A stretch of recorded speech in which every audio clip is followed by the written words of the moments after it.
You will be surprised what kind of answers you get. And if you get deer in the headlights look from the interviewer, then they probably don't have an answer. And that tells you everything you need to know.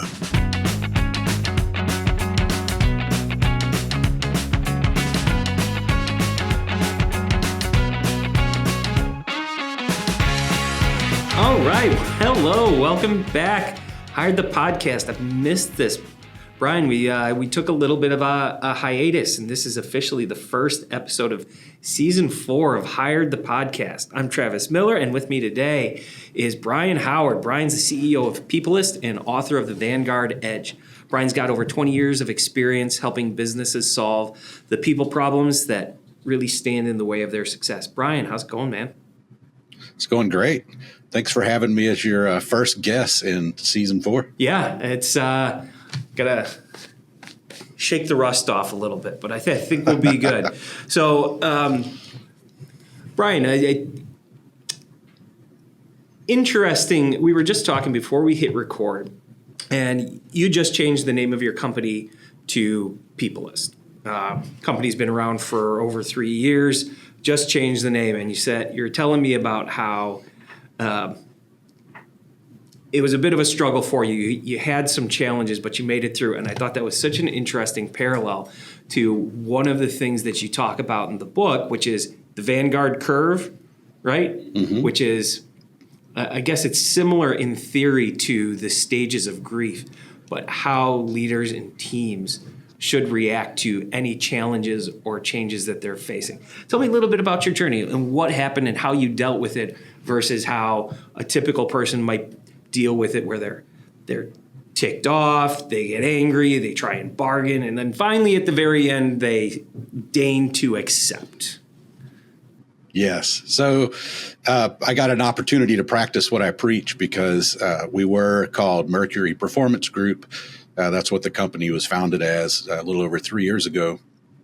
And I filed a trademark because it's one of the things that you do in business. And that, after 8 months, solicited a cease and desist letter from a company also called, well, not exactly Mercury, but close enough in Europe. So they sent me a cease and desist letter, filed an opposition to my trademark. And then at that point, I had a decision to make, of course. And in the Vanguard Edge, the book, which we'll talk about in a bit, we talk about the teams and how they become either resilient and adaptable, or they just basically break down under the challenges that the world gives them. And so there's a curve that's basically the stages of grief, as you mentioned. And one of the things that we teach in the Vanguard Edge is that there's a Vanguard resilience curve.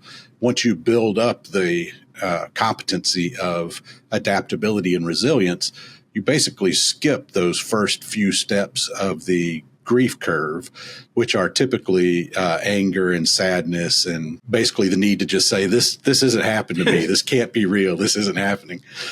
But that cease and desist letter was very real. And so here I got to practice what I preach, which was spending some time talking to my wife and then talking to the people in my business.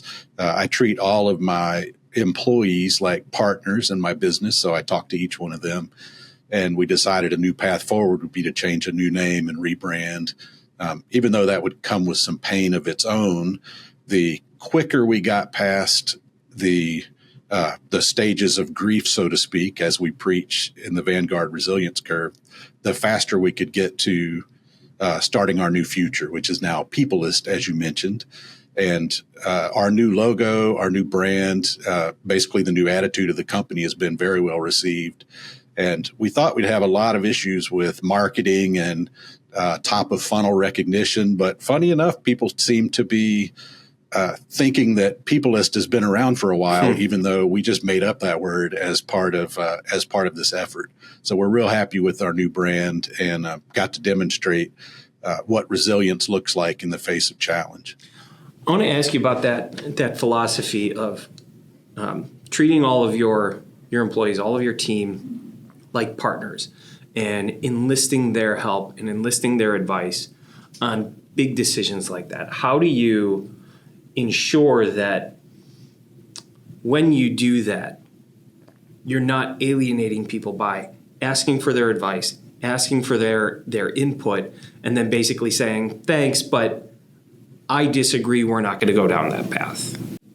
Sure. And that does happen. And the other thing that happens too is, as with all polarization in the United States these days, sometimes you'll ask your people and half of them want to go one direction and half of them want to go the other. So just as important to have transparency in the problems that the company is facing and explain the why behind what's happening. It's also important to explain the why behind the decision that you made. Some leaders are bothered by that because they feel like, I shouldn't have to explain this. It's my decision to make. It's my company. I shouldn't have to explain it. In my view, however, I think it's important to explain it because not only does it help the employees and give them the transparency they need and the trust that they need in your company, but it also forces you to really solidify the reasoning behind your decision making in a way that you can describe it to others. They say one of the best ways to learn is to teach, and one of the best ways to ensure great decision making is to have to explain it a few times. Mm-hmm. Yeah, and to explain it in a way that people can understand it. We work a lot in engineering roles, and I've heard multiple leaders say that the mark of a great engineer is to be able to describe it so that a non-engineer can understand it. And if you can't do that, then you don't understand the product well enough yet. And I'd imagine a lot of that holds true to a lot of decisions made in leadership. If you can't explain the logic behind your decision and your choice in a way that somebody that's not in leadership can understand where you're coming from, then you haven't thought about it hard enough. You haven't put enough work into it, and you don't understand it well enough. Absolutely. Yeah. When people find themselves defaulting to the parent answer, which is because I said so, then they probably haven't thought it through completely. And I hired all of my employees here because I value their thoughts and their skill and their ability to innovate. And so it's silly for me to hire people with that level of thinking and not engage them in the process as well. And this way, the decisions that we make happen with my employees instead of to my employees. So when we get to what would typically be change resistance, it just doesn't exist because they've been a part of it from the beginning. So let's talk about the Vanguard Edge. I think the easiest place to start is, how'd you come up with that as a name for your book? What does that mean to you, the Vanguard Edge? So a vanguard, by definition, is someone who is adaptable and resilient and at the forefront of things that are happening in the world. And so the Vanguard Edge seemed like a good name for me. It was born out of an assessment that we have in the book called the Mindset and Strength Evaluation Tool, or MSET, because that's a lot of words. And the MSET produces a result on a 4-quadrant matrix, and on one side of the quadrant is team strength, and on the other side of the quadrant is mindset, based on Carol Dweck's mindset idea of people either have a fixed or a growth mindset. Mm-hmm. Some people in between, but most people tend to be on one end or the other. And so for people that I wanted to build this team for, like a super team, they would be in the upper right-hand quadrant. And so that means they have a growth mindset and high team strength. And so then I was looking at these quadrants and I'm like, hey, I need some names for these quadrants. And so I started looking for what names make sense for these teams. And to give you an idea is a team with high team strength but a fixed mindset, a fixed growth mindset would be called monoliths. And of course, you can see these 4 quadrants in the book. So then the idea behind this is if you get a perfect score on the MSET, you would score a 75-75, one for each quadrant, which would be the far right-hand corner of the Vanguard quadrant. And then you could count yourself as a perfect Vanguard team. And so then the book goes on to describe what a Vanguard team looks like, and then how to get from where you are today to that level of achievement by the end of the book. And it's a 6-step process that you go through to get there. So I wanted to ask you about the assessment and the results in when you say perfect Vanguard team, because I took it myself, and I had our director of training and operations take it as well. And to be perfectly candid, Miller Resource Group, it's been a tough year. The market's been challenging. We've had some team struggles. It's certainly not a perfect year by any definition. And I think I'm an honest person. Especially when it comes to something like this, to look at my business and say, these are strengths and weaknesses. And we both took it, and we both scored in the Vanguard quadrant. And I was frankly a little surprised by that. So what does that mean to be a perfect team and score in the Vanguard quadrant? Because I'm reading your book, and there's still a lot of areas for growth in us. We are not perfect by any stretch of the imagination. So what do you mean by that when you say you're a perfect Vanguard team? So a perfect Vanguard team would mean that you scored a 75 on team strength and a 75 on growth mindset, which would be highly unlikely. But you could also score almost half of that, right? Because it's 4 quadrants. So you could score in the bottom, the lower left-hand corner of the Vanguard quadrant and still have quite a bit of room to grow in there. So, and we actually talk about that in the book. So if you have a relatively strong team, which I happen to know that you do, and then your team believes in growth and not just in we are who we are, we can't grow, which also doesn't sound like you or your team, then it's not surprising to me that you're somewhere in that Vanguard quadrant.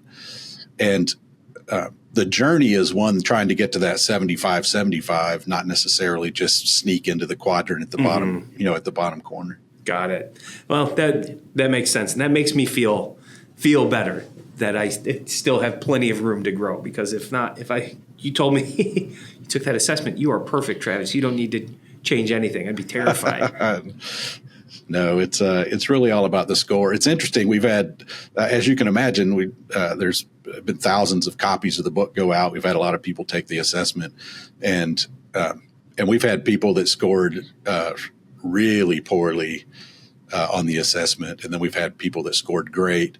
What we typically do when we work with intact teams, particularly higher, like C-suite level teams, is we average everybody's score from across the team, because it's really your view of what your team looks like. And so everybody has a little different perspective and opinion on what the team looks like. And so it's usually an average of those scores that gives us the best.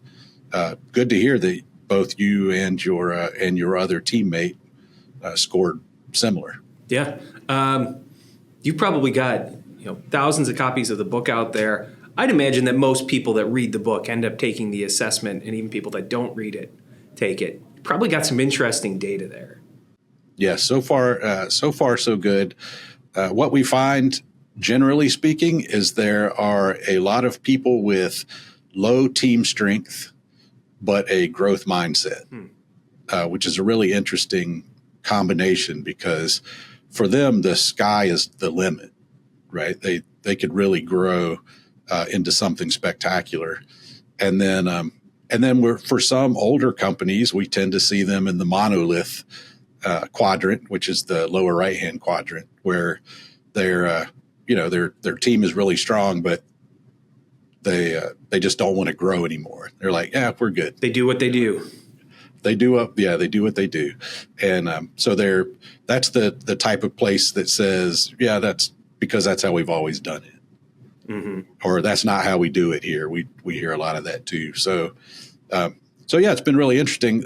What we don't see a lot of is people that score really high in the Vanguard quadrant, but we do find quite a few people that sneak into the bottom of it and have some fun with it. So it's good, and everybody has a different starting point. It's important to know that's the point of the assessment, is to know where you're starting from. So you don't end up working on things you don't necessarily have to. But the way the book is written, the 6 M's in the book, those will guide you to the promised land, no matter where you start from. And if you're already a Vanguard team, it will just make you stronger. Yeah, I was curious about something with the 6 M's. The 6 M framework is, and spoiler alert, for anybody that hasn't read the book, those 6 frameworks are mindset, mission, model, messaging, metrics, and multipliers. And as I kind of uncovered it as I was reading the book, but when I first saw the list, I was curious why mindset, not mission, was first. So a lot of people ask me that. It's really funny when I talk about mission. I think mindset is more important because people have to be in the right frame of mind before they can start on any journey. And so for me, it's about finding people that have a growth mindset and then saying, okay, this is our mission. Because if you do it the other way around, then you may end up with the wrong people on your team, which is the start of that. And 2, they may not believe in the mission if it doesn't fit their current skill set, right? Mm-hmm. So if you find somebody that has a fixed mindset and you say, our mission is to complete X, Y, and Z by, ABC, then they don't necessarily get on board with it because it doesn't fit their current skill set. So I like to start with mindset first and help people get there if they're not already there, or in some instances, help those people find employment elsewhere and get new people on the bus that can adopt the mission, and then start the mission and the model piece. No, that makes sense. I think about the journey. I think about Manifest Destiny. You had the settlers that you had to have that adventurous entrepreneurial mindset and spirit before you made the decision to trek across the country out to Oregon without knowing what was out there. Mm-hmm. If somebody was a banker in New York and liked what they were doing and comfortable there, they could say, I want to go west, young man, but they probably wouldn't have made it. Right. And probably wouldn't have wanted to either. And that's not something you want to discover halfway across the tundra to Oregon. You want to know that before you leave. Yeah. So is doing something like this,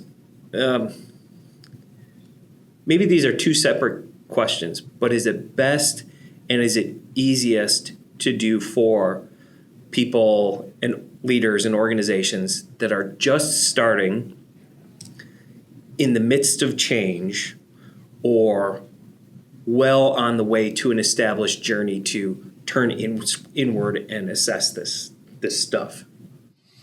So really the answer is all 3, which is, I know you were asking me an or question, but the answer is really all 3. So if you're just starting, this is an ideal blueprint for building your team from scratch.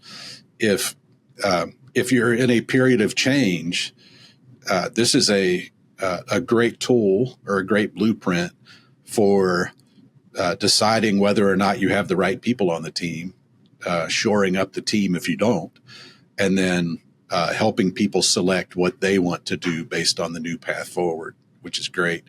And then if you're an already successful team, which some are, and you want to rise to that next level, then this is a great way to take inventory of what you've done so far and see what small tweaks you can make to get to the next level. One of my favorite books ever written is by Marshall Goldsmith. It's called "What Got You Here Won't Get You There," and he's the number 1 executive coach in the world. The accolades are very long. He's actually the first praise blurb in my book, and he is a firm believer in, no matter how successful you've been to this point in your life, that there's something you could change that would take you to a new level. And so I feel the same way and feel like this book gives you some of those tenets that you could use to do that. That's a great book, by the way. I've got it written down. Check it out next. How much of this do you do for yourself? Tell me a little bit about how do you take this and how do you implement these things on a regular basis at Peoplyst? So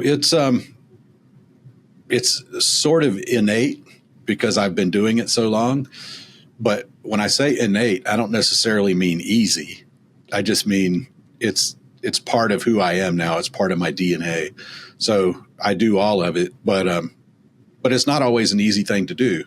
So when I'm trying to implement a change, for example, I have to be very purposeful. And I described a little bit of the detail about how we went around doing the name change and doing the rebrand and how I involved my employees in that. And it was a big part of the model because we have a marketing team, we have salespeople, we have operations people that work in the business. And so it was a matter of going to each one of them, testing their resolve and their resilience, one, to see if they even wanted to do it.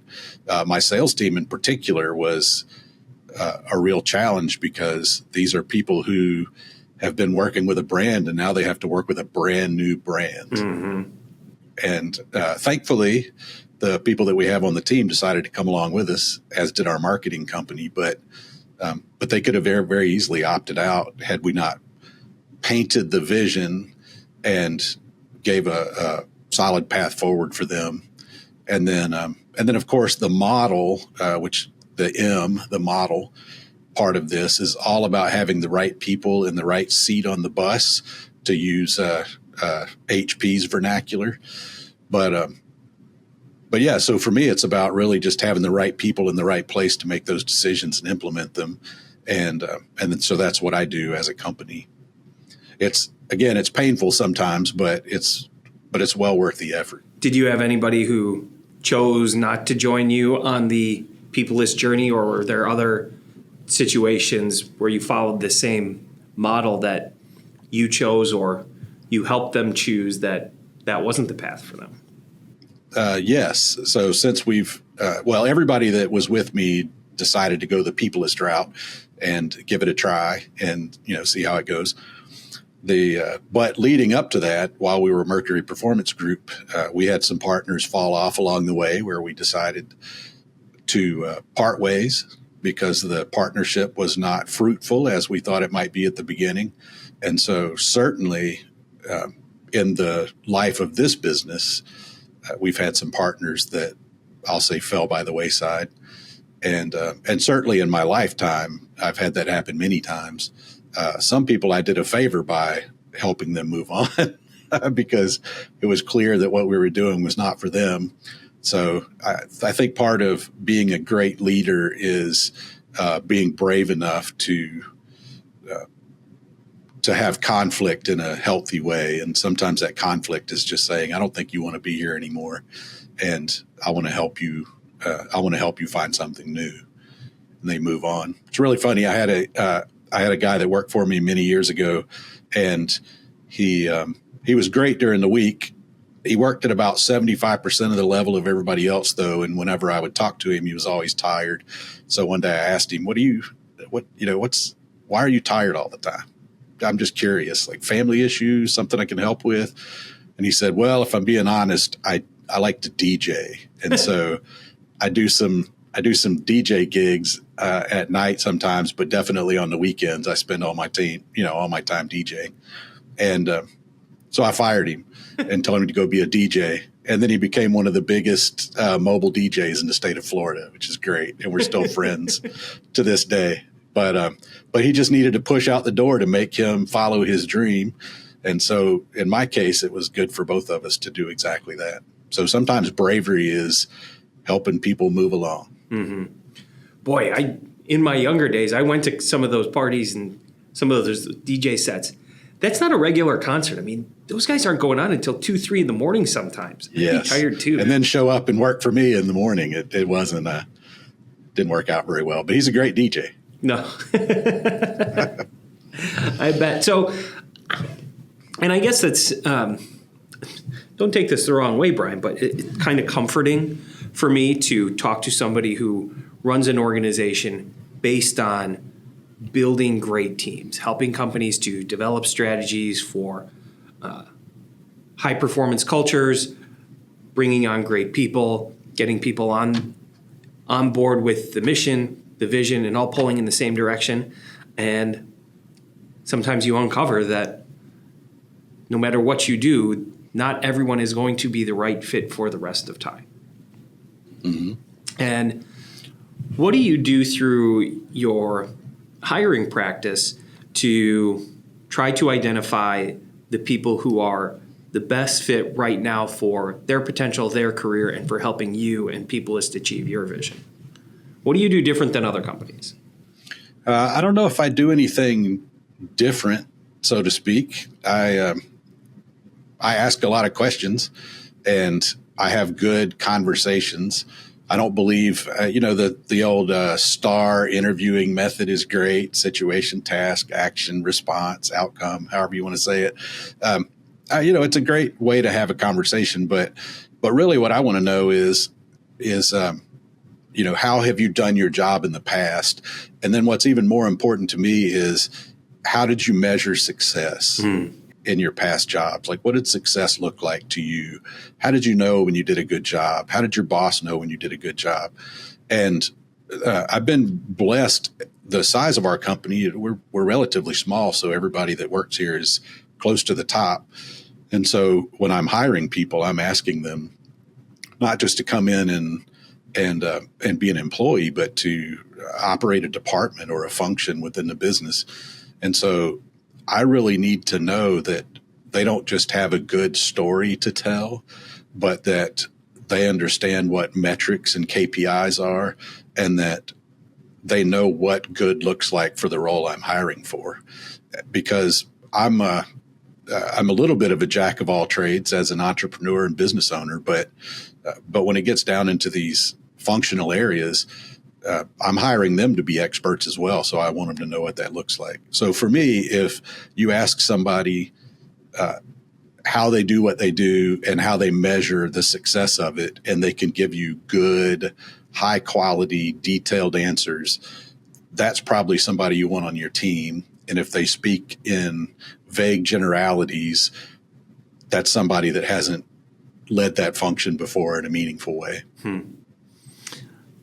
For me, I think, and maybe it's the industry we're in executive search, having to dig into companies, having to dig into people. But without a doubt, when I'm interviewing for us, I think the most important question, and I don't want to say above all, but I've seen this question spoil more interviews than any other question that I ever ask. And it's, what questions do you have? Sure. I can't tell you how many people. I'd like to think that I know sometimes it's a job. It's a job. But I think a lot of times, especially as leaders, we're hoping to find people who want a career, who want to be part of something bigger. As an entrepreneur, I mean, that's what we're hoping for, is to find people who can believe in our mission, believe in the vision, and want to be on the journey with us. And if that curiosity isn't there about what that really means and what their role is going to play in it, I'd like to think I do a pretty darn good job of explaining it, but I don't know everything they want to know. And if that curiosity is not there, that is so, so important. Is there anything else you think that I could do or we could do to help suss that out even better than that one very simple yet very complicated question? Yeah, I think one of the important questions that one's always great. And my favorite answer is, no, you've pretty much answered everything I was thinking of, which we get that one a lot. Yep. And, but I think the other question is really like, what environment do you like to work in? And one of the reasons that's such a great question is because up until that point, if they've done some research on you, they may know what your culture is, anecdotally, at least from websites or reviews or those kinds of things. But when you ask people that question and they give you a direct answer, you get a little bit of insight into whether or not they'll fit into the company. And some people don't like full transparency, and I give that at this company. So if we have a bad month financially, I talk about it. That makes some people nervous, right? So if you ask people what type of environment they like to work in, what types of people do you like to work with, a lot of times they'll give you answers to questions that have nothing to do with their technical skills, but instead their ability to cope in your culture or in varying cultures. Mm-hmm. So I think that's an important one to add to your list as well. Yeah, that's a great one, and something that a lot of times is more important than technical skills. I can teach a lot of the technical skills. I can teach a lot of the tactics in our business, but it's the things that I can't teach that are often the hardest to suss out in an interview. Sure. And turnover's bad, but for that first 90-day turnover, and look, we're all human. We're not going to get hiring right all the time. As a matter of fact, if you're doing better than 50-50, I think you're doing pretty well. If you get into that 65%, 65-35, that's pretty amazing. But sometimes people will take a job, to your point, because they need a job, mm-hmm. They need a paycheck, and then you find out 30 days in or 45 days in that it's just not going to work. And that's very painful for everyone involved. And of course, very expensive for the companies that do that regularly. I know in your business, it's very expensive because you're selling that service. So you certainly don't want that 90 or 120 day turnover. Yeah, that's really, really tough. Even in our business, the year and a half, 2 years turnover is really tough because people really, this is a business that more than a lot is about relationships. And people complain about hearing from a recruiter once and they'll never hear from them again. And they get so many freaking calls from recruiters. So it takes time to build that relationship, to continue to present value without selling anything again and again and again, so that when the timing is right, that recruiter is a known resource. They are a connection. They're a part of your network. They're a part of their community. And that takes time to build that level of trust. And mm-hmm. Yeah, it's something that we really, really strive for and try and help our customers strive for. But yeah, we are also not perfect. Yeah, nobody has a 1,000 batting average. Mm-hmm. Your question mentioned asking people about the environments that they work best in. I think that's a very interesting question now, especially in this world where Spotify saying we trust our employees, they're adults, they can work wherever so long as the work's getting done. And you got Amazon, biggest company in the world, saying, no, we need the team to be together. We do better work when we're together. I don't know if there's no right universal answer. And I don't know if there's even a right answer for each organization. There's one that's better, but how do you know it, and how does that change how you're coaching leaders to lead based on the environment that they're currently in, and how do you help them figure out the environment they should have in the future? So as far as coaching for leaders in the environment that they're already in, I tell leaders all the time to make sure you're treating people the same way as much as possible. And we've written a bunch of blog articles about this. They're on our website. We've called them some fun things, but the idea around it is that a lot of employees are, we call it trading pajamas for paychecks. And so there is a group of workers out there that will take less pay to have a remote role. They'd rather, and that's the joke about being in their pajamas than get a little bit larger paycheck. And so there is some of that. The other part that's a big part of it too is the chance encounter, the water cooler. I worked at a bank years ago, and one of my favorite things about the bank was I usually came in at about the same time as the CEO and the president, two different people. And often, once a week or so, I would ride the elevator up with one of them, and we would have a 30-second chat in the elevator. Well, if I'm not going into the office, there's no way that happens. And so that type of contact breeds familiarity. And the CEO certainly isn't going to seek me out on Zoom to have a 30-second conversation. That's just something that's going to happen as we run across each other. And so I found that very valuable, and it helped me in my career with that company as well, just because whenever I showed up somewhere, he always knew me and always knew me by name. So when people work from home, they give up that opportunity. So when I'm advising leaders, which was your original question, I tell leaders that they have to make those things happen.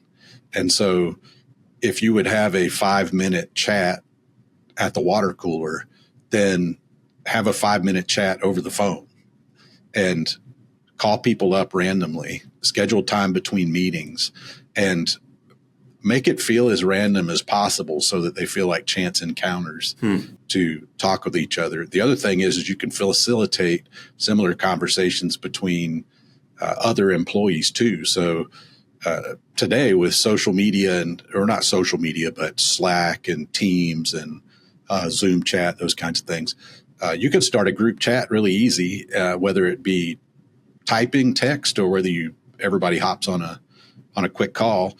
You spend 5 minutes, you say, hey, what do you think about this? And one of my employees, Terrell, is in the office today, and I called him in and he came over and I said, I'm doing this diagnostic quiz that we're going to be posting online later today or tomorrow. And I just asked for his opinion. What do you think about these 3 paragraphs that are feedback from the quiz? And he read them real quick and told me what he thought and then went back to his office. And so you have to create those kinds of moments for your employees where you get to spend impromptu time together and then facilitate those conversations between the teams as well. It's very important because if you have hybrid teams, if you have some people in the office and some people remote, the people that are in the office have a distinct advantage over those that are remote. And as a leader, you have to be aware of that and find ways to try to level the playing field as much as possible. I mean, you can't fix it completely, but certainly you can help it along. One last question for you here, Bryan. And we spent a lot of time talking about leadership and what leaders can do for their team. I do want to make sure that I ask, as people are searching for new organizations and new roles, what do you suggest? What are things that they can do to identify the leaders that have the most potential to help them advance and achieve the most out of their career that they want to? So you asked a little while ago, what questions do you have for me? Yeah. And as far as leaders go, there's really two different people that you want as an employee on your side. You want a mentor and you want an advocate, and those aren't necessarily the same person. They might be, but they may not be. And so as you interview, one of my favorite questions to ask an interviewer when they say that question, right? What questions do you have for me? You can say, give me an example of a time when you acted as a mentor for one of your employees or an employee on another team. And you can also ask the same question and tell me about a time when you advocated for an employee and the advocacy resulted in a promotion. And ask that question.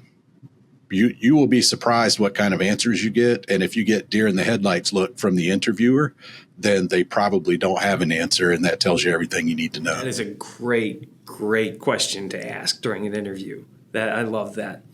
Bryan, what else do you want people to know? What should they know about the book, about your company? What should they be reaching out to you for, and what would they get the most out of from you? Sure. So we'll start with Peoplyst, my company, its new name. We help companies solve people problems of all types. So if you have a people problem right now, things like high turnover or low employee engagement or skill gaps, we can help you solve that. Then two, if you want to take the less direct route, obviously we talked about this, is you can grab a copy of the Vanguard Edge. You can get this on Amazon. It's currently on Kindle Unlimited if you want to get it for free and you're a Prime subscriber.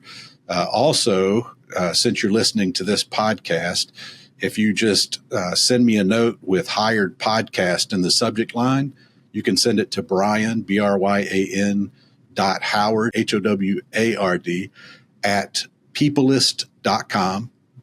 And I'll send you a free copy of the book. You don't even have to buy it. I love it. How much you want me to promote that last segment of it? I could get you to give away 6 books. I might be able to get you to give away 60. Yeah, 60's fine. 600's fine. I don't mind a bit. All right. Bryan Howard, really appreciate it. This has been fantastic. I'm sad. I had all this questions to ask you about Lego. You got a bunch of stuff about Lego in your book. And I got my Lego typewriter back here that I didn't get to show off to you. But this has been fantastic. Really appreciate your time, your insight. Big thank you to Noah Cuff, our producer, and season 4 of Hired the Podcast is underway. Thank you so much, and we'll talk to you all soon. Thanks, Travis.